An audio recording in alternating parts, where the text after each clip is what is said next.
একদিন রোহিত তার ঘরের জানালা বন্ধ করে খুব খারাপ কাজ করছিল। সে ভিতর থেকে দরজা লাগানো ভুলে গিয়েছিল। হঠাৎ তার চাচি পূজা ভিতরে ঢুকে পড়ল।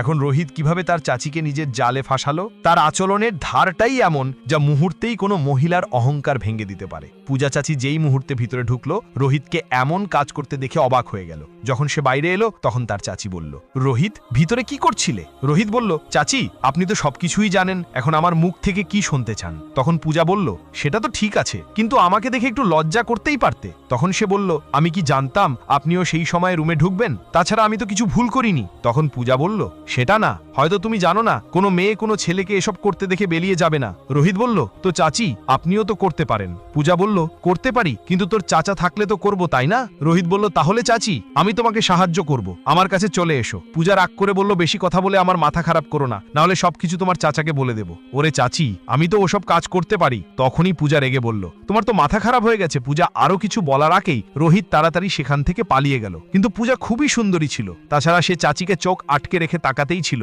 যদি পূজা তার দিকে তাকাতো, সে চোখ সরিয়ে নিত। চাচা রোহিতকে নিজের সন্তানের চেয়েও বেশি ভালোবাসতেন, কিন্তু পূজা এমন কিছু কাপড়ও পরত। বয়স হয়তো 32 বছর, কিন্তু এখনো 25 বছর বয়সী মনে হতো। সে চাচিকে মন ভরানোর চেষ্টা করছিল, কিন্তু সাহস হচ্ছিল না। তাই চাচিকে দেখে লজ্জা পেল না। এবার ভাবছিল, আজ তো চাচি আমাকে দেখলো। বাড়িতে তারা দুজনেই বেশিরভাগ সময় থাকতো, তাই ভাবতে লাগলো, আজ তো নিজের মনের কথা বলেই ফেলবো, কারণ এখন চাচি আমাকে দেখে ফেলেছে, সঠিক সময় এসে গেছে। তাই মজা করে বলল, যদি আমার স্ত্রী থাকতো তাহলে একদিনও বাইরে যেতাম না, রাতে স্ত্রীর কাছে থাকতাম। চাচির সামনে লজ্জা না পেয়ে নির্ভয়ে বলতেই থাকলো, আমি বউয়ের সাথে এমন করে ঘুরে বেড়াত, আর ওর বয়সও মাত্র 22 বছর হতো। পূজা খুবই সুন্দরী ছিল আর রোহিতের সাথে মজা করত। রোহিত আর পূজা দুজনেই বন্ধুর মতো থাকতো। একবার রাতে চাচা আর পূজাকে রুমে দেখে ফেললো। তখন ওই দম্পতি পুরো মন দিয়ে নিজেদের কাজ করছিল। তার চাচি খুবই সুন্দর আর আকর্ষণীয় ছিল। ও সবসময় তার সাথে হেসে মজা করত। রোহিত যদি নিজের মনের কথা বলতো, চাচি বেশ ঠান্ডা প্রতিক্রিয়া দিত। যখন পূজা তাদের বাড়িতে নতুন এসেছে, তখন সে নিজের উপর খুব গর্ব করত, কারণ সে কোনো নায়িকার থেকে কম ছিল না। পুজোর উচ্চতা, তার মুখটা গোলগাল আর রং সাদা ছিল।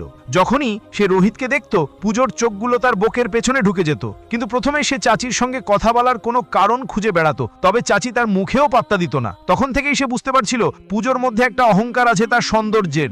রোহিতের চাচা একটা কোম্পানিতে কাজ করতেন। সেই কোম্পানি ছিল তার বাড়ি থেকে 55 কিলোমিটার দূরে নয়ডায়। তাই তারা রাতে আধা রাত পর্যন্ত ফিরত।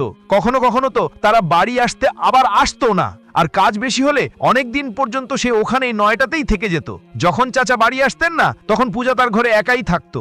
রোহিত অনেকবার দেখেছে পূজা অনেক অচেনা মানুষের সঙ্গে কথা বলছে।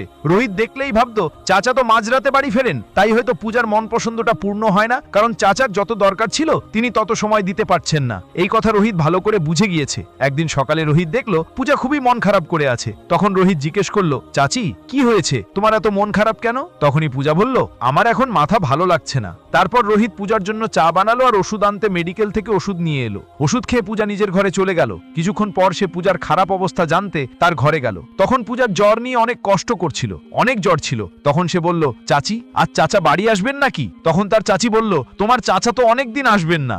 অফিসের কাজ নিয়ে কিছুদিনের জন্য পুনেতে গেছেন। তখন রোহিত ভাবল, এখন কি করা যায়? চাচির অবস্থা খারাপ হতে লাগলো। তখন সে ডাক্তারের কাছে গেল আর বলল, ডাক্তার সাহেব, আমার চাচির অবস্থা খুব খারাপ। তখন ডাক্তার বলল, ঠিক আছে ভাই, চিন্তা করো না। কিছুক্ষণ পর ডাক্তার সাহেব এসে পৌঁছালেন। তারপর ডাক্তার পূজাকে একটা ইনজেকশন দিলেন আর কিছু ওষুধ লিখে দিলেন। প্রায় 1 ঘন্টা পর তার আরাম অনুভূত হতে লাগলো। পরের দিনের সকালে যখন রোহিত চা খাচ্ছিল, পূজা বলল, রোহিত, 1 মিনিট আমার কাছে এসো। সে ওর কাছে গেলে পূজা বলল, রোহিত, তুমি কি আমাকে মাফ করে দেবে?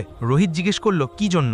তখন তার চাচি বলল, আমি যখন থেকেই বাড়িতে এসেছি, তারপর একবারও আমি তোমার কাছে ভালোবাসার কথা বলিনি, কিন্তু তুমি আমার কত খেয়াল রাখো। রোহিত বলল, চাচি, কিছু না, আমি তো আপনাকে নিজের মতোই মনে করি। তারপর সে ভাবলো চাচির কাছে মন খোলা কথা বলি, এটা ঠিক। কিন্তু তারপর ভাবলো, এই সময় মন খুলে কথা বলা বড় ভুল হতে পারে। চাচি রেগে যেতে পারেন, কারণ এখনই তো চাচি আমার সঙ্গে কথা বলতে শুরু করেছেন। আর যদি আমি এখন সব বলে দিই, তাহলে খুব তাড়াতাড়ি হয়ে যাবে। কোথাও তাড়াহুড়োতে চাচি রেগে না যান। এই জন্য আগে চাচির আরো ভালোবাসা পেতে হবে, তারপর বলা উচিত হবে। তারপর পরবর্তীতে রোহিত আর চাচির মধ্যে খুব ভালো বন্ধুত্ব গড়ে উঠেছিল। এখন সে চাচির প্রতিটা কথা মানত আর যা বলতো সঙ্গে সঙ্গে করে ফেলতো। তাই পূজাও তার প্রতি আগের থেকে বেশি মমতা অনুভব করতে লাগলো। একদিন পূজা বলল, রোহিত, তোমার চাচা তো মাঝে মাঝেই বাড়ি আসে, তাই তুমি রাতে একটু দেরি করে আমার রুমে এসে যেও, আমরা দুজন মিলে গল্প করব। একা একা তো আমার মনও বসে না। রোহিতের মনে আনন্দের ঢেউ উঠল, ভাবতে লাগলো মনে হচ্ছে চাচি বোঝাপড়ায় আসছেন, এখন লোহা গরম, তাড়াতাড়ি কাজটা করে ফেলবো। কথা বলা অনেক সহজ হয়ে গেছে, এখন যে কোনো সময় সুযোগ আসতে পারে। রোহিত তার চাচির ঘরে গেল। পূজা ঝুঁকে ঘরের কিছু কাজ করছিল। পূজাকে দেখে তার মনটা বেজায় উদ্দীপিত হলো, আর সে নিজের ঘরে ফিরে মোবাইলের সেই ভিডিওটা দেখতে লাগলো। ভিডিও শব্দ ফুল দিয়ে দিল, যার আওয়াজ পূজার পুরো ঘর জুড়ে শোনা যাচ্ছিল।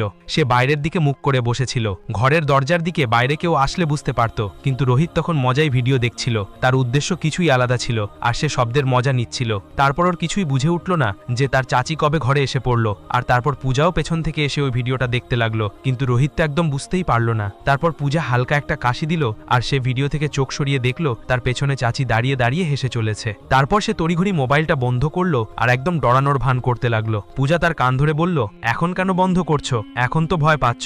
তারপর সে একটু হাসতে হাসতে আর একটু ডরিয়ে বলল, হ্যাঁ চাচি, ভয় তো লাগে যখন কেউ এমন কাজ করতে ধরে ফেলে। তারপর সে বলল, আচ্ছা, এখন তো তোমার ভয় লাগছে, কিন্তু ও সময় তো ভয় লাগেনি যখন ওই রুমে এত আওয়াজে সেটা দেখছিলা। তারপর সে বলল, চাচি আর কি বলি, রুমে কিছু একটা আছে বুঝি, না হলে একা থাকলে মন খারাপ হতে থাকে। তারপর সে চাচির হাত ধরেই বিছানায় বসে বলল, চাচি, যদি আপনি খারাপ না মনে করেন, আমি আপনাকে একটা কথা বলতে চাই, যদি বলেন তাহলে বলবো। আর তাহলে আপনি কি খারাপ মনে করবেন না চাচি? আচ্ছা ছেড়ে দিন, আমি কিছু বলছি না। পূজা বলল, তুমি যা বলো বলো, আমি খারাপ মনে করব না। তারপর পূজা বলল, যদি আমি খারাপ মনে করতাম তাহলে যেটা তুমি করেছো সেটা দেখে তো আমি তোমার অভিযোগ তোমার চাচাকে করেই দিতাম। এটা শুনে রোহিত একটু চোখ নামিয়ে নিল এবং তারপর বলল, চাচি, আপনি খুব সুন্দর। চাচি, যখন আপনি প্রথমবার এই বাড়িতে এসেছিলেন তখন থেকে আপনি আমার অনেক পছন্দ। তখন পূজা হাসতে হাসতে বলল, আচ্ছা জি, তাহলে বলো কি বলতে চাও? রোহিত বলল, চাচি, আমি তোমার সাথে শুধু একটা কথা বলতে চাই। তখনই পূজা বলল, রোহিত, তুমি বুঝতে পারছো তো এটা কি হতে পারে? যদি এটা তোমার চাচার কাছে পৌঁছে যায়, তারা আমাকে বাঁচাবে না আর বাড়ি থেকে বের করে দেবে। তখন রোহিত বলল,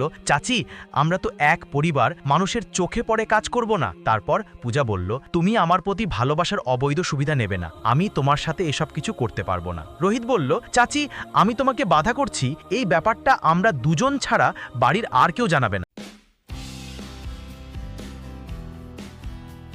বিগ ব্যাশ লিগের অভিষেক ম্যাচে ব্যাট হাতে রীতিমতো ঝড় তুলেন বাংলাদেশের তরুণ ক্রিকেটার রিশাদ হোসেন।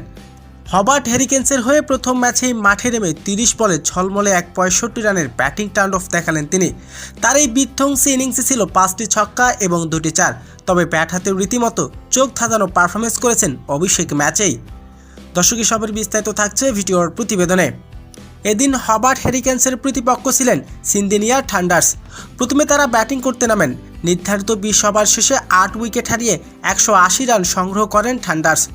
জবাবে ব্যাটিং করতে নেমে হবার্ট হ্যারিকেন্স শুরুতে মাত্র 40 রানের মধ্যেই হারায় 4টি গুরুত্বপূর্ণ উইকেট। ঠিক সেই সময় দলের গুরুত্বপূর্ণ ব্যাটসম্যান হয়ে মাঠে নামেন রিশাদ। অভিষেক ম্যাচ হলেও মাঠে নামার পর একটুও নার্ভাস ছিলেন না তিনি। প্রথম সুযোগেই ব্যাট হাতে 4 ছক্কার ডাফোর দেখাতে থাকেন তিনি। প্রতিটি শট ছিল চোখ জোড়ানো আর আত্মবিশ্বাস। রিশাদ এদিন অগ্রসর ব্যাটিংয়ের উপর ভর করে ম্যাচে টিকে থাকা লড়াইয়ে চালিয়ে যান হবার্ট হ্যারিকেন্স। তবে এদিন মাত্র 30 বল খেলে 65 রানের বিধ্বংসী এক ইনিংস খেলেছেন রিশাদ। হাঁকিয়েছেন 5টি ছক্কা এবং 2টি চার। রিশাদের এমন বিধ্বংসী ব্যাটিংয়ে এদিন সহজ জয়ের দেখা পায় হবার্ট হ্যারিকেন্স। অভিষেক ম্যাচেই চোখ ধাঁধানো পারফরমেন্স তার। তো দর্শক, রিশাদের এমন দুর্দান্ত পারফরমেন্স আপনার কেমন লাগবে? দর্শক, জানিয়ে দিন আপনার মূল্যবান মতামতটি কমেন্ট বক্সে।